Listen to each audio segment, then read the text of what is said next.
Hi friends, എല്ലാവർക്കും പുതിയൊരു വീഡിയോയിലേക്ക് സ്വാഗതം. അപ്പോൾ ഇന്നത്തെ വീഡിയോ നമ്മൾ ബ്രസ്ട്രോ എന്ന ബ്രാൻഡിൻ്റെ കളർ പെൻസിൽ സെറ്റ് ഒന്ന് പരിചയപ്പെടാൻ പോവാണ്. അപ്പോൾ ഞാനിത് വാങ്ങി വെച്ചിട്ട് കുറച്ച് ആയിട്ടുണ്ടായിരുന്നു. അപ്പം എനിക്ക് ആ സമയത്ത് അൺബോക്സ് ചെയ്യാനോ ഇതിനെക്കുറിച്ച് കൂടുതൽ ഡീറ്റെയിൽ ആയിട്ട് കാര്യങ്ങൾ പറയാനോ അല്ലെങ്കിൽ ഇത് വെച്ചിട്ട് ട്യൂട്ടോറിയൽ വീഡിയോ ചെയ്യാനൊന്നും സാധിച്ചിട്ടുണ്ടായിരുന്നില്ല. അപ്പം നമ്മുടെ ചാനൽ കളർ പെൻസിൽ ട്യൂട്ടോറിയൽ ചെയ്യാമെന്ന് ഇങ്ങനെ കമൻറ്റ് ചെയ്ത് ചോദിച്ചിട്ടുണ്ടായിരുന്നു. അപ്പോൾ ഓൾറെഡി ഞാൻ ചെയ്തിട്ടുണ്ടായിരുന്നു. പക്ഷേ ഈ ഒരു പെൻസിൽ സെറ്റ് വെച്ച് ഉപയോഗിച്ച് ഞാൻ ഡ്രോയിങ് ഒന്നും ചെയ്തിട്ടുണ്ടായിരുന്നില്ല. അപ്പം അടുത്ത ദിവസം തന്നെ നമ്മൾ ഇതിൻ്റെ കളർ പെൻസിൽ ഈ ഒരു പെൻസിൽ വെച്ച് നമ്മൾ ഡ്രോയിങ് ചെയ്യുന്നുണ്ടാവും. അപ്പോൾ അതിന് മുമ്പ് ജസ്റ്റ് ഒന്ന് ഈ ഒരു പെൻസിൽ ഒന്ന് പരിചയപ്പെടുത്തുന്ന ചെയ്യുന്ന വീഡിയോ ആണിത്. അപ്പോൾ ഇതിൻ്റെ അകത്ത് നമ്മൾ 24 പെൻസിൽസാണ് വരുന്നത്. അപ്പം ഇതിനകത്ത് മെയിനായിട്ട് അവർ കൊടുത്തിരിക്കുന്ന കളർ എന്ന് വെച്ചാൽ സ്കിൻ ടോൺ നമുക്ക് കൊടുത്തിട്ടുണ്ട്. നമുക്ക് മറ്റേ കളർ പെൻസിൽ നമ്മൾ വാങ്ങുവാണെങ്കിൽ ഇതിനകത്ത് പ്രത്യേകം സ്കിൻ കളറൊന്നും ഉണ്ടാവില്ല. അല്ലെങ്കിൽ നമ്മൾ ഓരോ കളർ മിക്സ് ചെയ്തിട്ടൊക്കെ ആയിരിക്കും സ്കിൻ കളർ ഉണ്ടാക്കിയെടുക്കുക. അപ്പം ഇതിൻ്റെ അകത്ത് നമ്മൾ സ്കിൻ കളർ പ്രത്യേകം കൊടുത്തിട്ടുണ്ട്. അതുകൊണ്ട് നമുക്ക് സ്കിൻ ടോൺ ചെയ്തെടുക്കാൻ വലിയ ബുദ്ധിമുട്ടുണ്ടാവില്ല. അതുകൊണ്ട് ഓരോ കളറും ഇതിൻ്റെ ഡീറ്റെയിൽ കാര്യങ്ങളൊക്കെ ഇതിൻ്റെ പുറകിൽ കൊടുത്തിട്ടുണ്ട്. അവർ ഓരോ കളറും അതിൻ്റെ പേരുമൊക്കെ കൊടുത്തിട്ടുണ്ട്. അപ്പോൾ നമുക്ക് മെയിനായിട്ട് പറഞ്ഞാൽ സ്കിൻ കളറാണ് ഇത് കൊടുത്തേക്കുന്നത്. അപ്പോൾ നമുക്ക് ഇതൊന്ന് ഓപ്പൺ ചെയ്ത് നോക്കാം.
അപ്പോൾ ഈ കാണുന്ന കളേഴ്സൊക്കെയാണ് നമ്മൾ സ്കിന്ന് കളർ ചെയ്യാൻ വേണ്ടിയിട്ട് ഉപയോഗിക്കുന്ന പെൻസിൽ. അപ്പോൾ ഇതിൻ്റെ അകത്ത് ഓരോന്നും ഒരു പേരൊക്കെ കൊടുത്തിട്ടുണ്ട്. അപ്പോൾ അതൊക്കെ നോക്കിയിട്ട് നിങ്ങൾ ചെയ്താൽ മതി. അപ്പോൾ നമ്മൾ അടുത്ത ദിവസം ഈ പറഞ്ഞ ഡ്രോയിങ് ചെയ്യുമ്പം ഇതിൻ്റെ അകത്ത് ഓരോ കളേഴ്സ് എടുത്ത് കാണിച്ചിട്ട് നമ്മൾ ചെയ്യുന്നതായിരിക്കും. അപ്പോൾ ഇതൊക്കെയാണ് മെയിനായിട്ട് നമ്മൾ സ്കിൻ കളർ ചെയ്യാൻ വേണ്ടി യൂസ് ചെയ്യുന്നത്.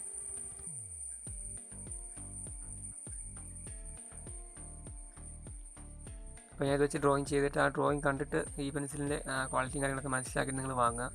അപ്പോൾ ഞാനിത് ഓൺലൈനിൽ എടുത്തതായിരുന്നു. അപ്പോൾ ഞാൻ കുറച്ച് നാളായി എടുത്ത് വെച്ചിട്ട്. അപ്പോൾ നിങ്ങൾ ജസ്റ്റ് ഒന്ന് കയറി നോക്കിയിട്ട് ഇതിൻ്റെ റേറ്റും കാര്യങ്ങളൊക്കെ നോക്കിയിട്ട് നിങ്ങൾക്ക് ഇഷ്ടപ്പെടുമെങ്കിൽ വാങ്ങുക. അത്യാവശ്യം റേറ്റ് ആകുന്ന പെൻസിലാണ്. അപ്പം ഈ പറഞ്ഞ പോലെ ഡ്രോയിങ് കണ്ട് അതിൻ്റെ ഒരു വിലയിരുത്തൽ മനസ്സിലാക്കിയതിന് ശേഷം മാത്രം നിങ്ങൾ ഈ പെൻസിൽ വാങ്ങി ഉപയോഗിച്ചാൽ മതി. അപ്പോൾ ഇതിനു മുമ്പ് ഞാൻ വാങ്ങിച്ചിട്ടുണ്ടായിരുന്ന പെൻസിൽ ആർട്ട് ലൈൻ്റെ കളർ പെൻസിലായിരുന്നു. അപ്പം അതും വലിയ കുഴപ്പമില്ലാത്ത പെൻസിലായിരുന്നു. പക്ഷേ അതിൻ്റെ അകത്ത് ഈ സ്കിൻ കളറൊന്നും അങ്ങനെ ഇല്ലായിരുന്നു. അപ്പം നമ്മൾ ഓരോ കളർ മിക്സ് ചെയ്തിട്ടൊക്കെ ആയിരുന്നു സ്കിൻ ടോൺ ഉണ്ടാക്കിയെടുക്കുന്നത്. അപ്പോൾ അത് ഞാനിവിടെ കാണിക്കുന്നുണ്ട്. അപ്പോൾ നിങ്ങൾ ബിഗിനേഴ്സൊക്കെ ആണെങ്കിൽ ആ ഒരു പെൻസിൽ വാങ്ങി ഉപയോഗിച്ചാലും മതിയായിരിക്കും. അപ്പോൾ ഇത്ര വിലകൂടി പെൻസിലൊന്നും വാങ്ങി നിങ്ങൾ കളർ പെൻസിൽ ചെയ്ത് പഠിക്കാൻ വേണ്ടിയിട്ടാണെങ്കിൽ ഇത്ര വില ഉള്ള പെൻസിലൊന്നും വാങ്ങണമെന്ന് ഞാൻ പറയില്ല. പിന്നെ ഓരോരുത്തരുടെ ഇഷ്ടമാണ്. നിങ്ങളുടെ ഇഷ്ടമനുസരിച്ച് നിങ്ങൾ വാങ്ങുക, യൂസ് ചെയ്യുക. അപ്പോൾ ആ ഒരു ആർട്ട് ലൈൻ്റെ പെൻസിൽ ഉപയോഗിച്ച് നമ്മൾ ഈ ചാനലിൽ ട്യൂട്ടോറിയൽ വീഡിയോ ചെയ്തിട്ടുണ്ട് കളർ പെൻസിൽ. അപ്പം അത് കാണാത്തതുകൊണ്ട് ജസ്റ്റ് അതിൻ്റെ പ്ലേലിസ്റ്റ് ആഡ് ചെയ്യാൻ കൊടുത്തിട്ടുണ്ടെന്ന് കയറി നോക്കിയാൽ മതി. നിങ്ങൾക്ക് അതിൻ്റെ ട്യൂട്ടോറിയൽ വീഡിയോസൊക്കെ കിട്ടുന്നതായിരിക്കും.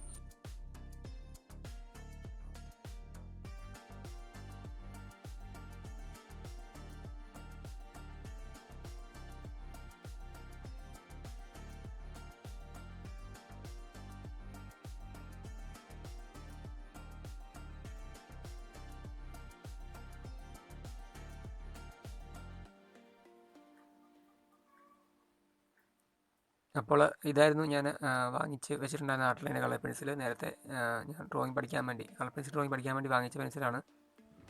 അപ്പോൾ ഇതിൻ്റെ ഒരു പെൻസിൽ തന്നെ 2 കളേഴ്സ് 2 സൈഡിലും കൊടുത്തിട്ടുണ്ട്. അപ്പോൾ ഒരുപാട് കളേഴ്സ് നമുക്ക് ഇതിൻ്റെ അകത്ത് അവൈലബിൾ ആണ്. നമ്മൾ മുമ്പ് കണ്ട പെൻസിലിനകത്ത് ഒരുപാട് കളേഴ്സൊന്നുമില്ല. അപ്പോൾ ഇതിനകത്ത് മെയിനായിട്ട് നമുക്ക് സ്കിൻ കളർ ക്രിയേറ്റ് ചെയ്തെടുക്കുന്നത് മാത്രമേ ഉള്ളൂ. അപ്പോൾ ഇത് ഉപയോഗിച്ച് ഞാൻ കുറച്ച് ഡ്രോയിങ് ചെയ്തിട്ടുണ്ട്. അപ്പം അതിൽ ചിലതൊക്കെ ഞാൻ ട്യൂട്ടോറിയലായിട്ട് ഈ ചാനലിൽ കൊടുത്തിട്ടുണ്ട്. അപ്പോൾ ചിലതൊന്നും കൊടുത്തിട്ടില്ല. അപ്പോൾ എല്ലാമൊന്നും നമുക്ക് കൊടുക്കാൻ പറ്റില്ല. കാരണം നമ്മൾ വരച്ച് പഠിക്കുന്ന സമയത്തായതുകൊണ്ട് ഒരു ഡ്രോയിങ് ചെയ്ത് കംപ്ലീറ്റ് ആയാലും മാത്രം നമുക്കത് ശരിയായെന്ന് ഉറപ്പുവരുത്താൻ പറ്റത്തുള്ളൂ. അതുകൊണ്ട് തന്നെ എല്ലാം ഒന്നും എനിക്കിതിനകത്ത് കൊടുക്കാൻ സാധിച്ചില്ല. അപ്പോൾ ഇതിൽ ചില ഡ്രോയിങ്സൊക്കെ നിങ്ങൾ ഈ ചാനലിൽ തന്നെ കണ്ടിട്ടുണ്ടാവും. അപ്പോൾ ഇതൊക്കെ ഞാൻ ഈ ഒരു പെൻസിൽ ഉപയോഗിച്ച് വരച്ച ഡ്രോയിങ് ആണ്. അപ്പം പറയുക ബിഗിനേഴ്സൊക്കെ ആണെങ്കിൽ നിങ്ങൾക്ക് ഈ ഒരു പെൻസിൽ വാങ്ങിയാലും മതി. അപ്പോൾ നിങ്ങൾ പറഞ്ഞ പോലെ നിങ്ങളുടെ ഇഷ്ടമനുസരിച്ച് നിങ്ങൾ വാങ്ങുക. അപ്പോൾ നമുക്ക് അടുത്ത ദിവസം ഈ പറഞ്ഞ പോലെ ബ്രസ്ട്രോയുടെ പെൻസിൽ ഉപയോഗിച്ച് വരയ്ക്കുന്നുണ്ടാവും. അപ്പോൾ അതിൻ്റെ അകത്ത് ആ ഒരു ഡ്രോയിങ് കണ്ടിട്ട് നിങ്ങൾ തീരുമാനിക്കുക ഏത് പെൻസിൽ വാങ്ങണം എന്നുള്ളത്. അപ്പോൾ ഇന്നത്തെ വീഡിയോ ഇത്രയും കാര്യങ്ങളൊക്കെ ഉള്ളൂ. വീഡിയോ ഇഷ്ടമെങ്കിൽ ലൈക്ക് ചെയ്യാനും ഷെയർ ചെയ്യാനും കമൻറ്റ് ചെയ്യാനും മറക്കില്ല. അപ്പോൾ ഈ പറഞ്ഞ അടുത്ത ദിവസം നമ്മൾ കളർ പെൻസിൽ ട്യൂട്ടോറിയൽ ചെയ്യുന്നുണ്ടാവും. അപ്പോൾ അത് കണ്ടിട്ട് നിങ്ങൾക്ക് ട്രൈ ചെയ്ത് നോക്കാവുന്നതാണ്. അപ്പോൾ തന്നെ സംശയം നിങ്ങൾക്ക് ആ സമയത്ത് കമൻറ്റായിട്ട് ചോദിക്കാം, അല്ലെങ്കിൽ മെസ്സേജായിട്ട് ചോദിക്കാം. ഞാൻ റിപ്ലൈ ചെയ്യുന്നതായിരിക്കും. അപ്പോൾ ഓരോ പാർട്ടും കണ്ടിട്ട് നിങ്ങൾ ട്രൈ ചെയ്ത് നോക്കുക.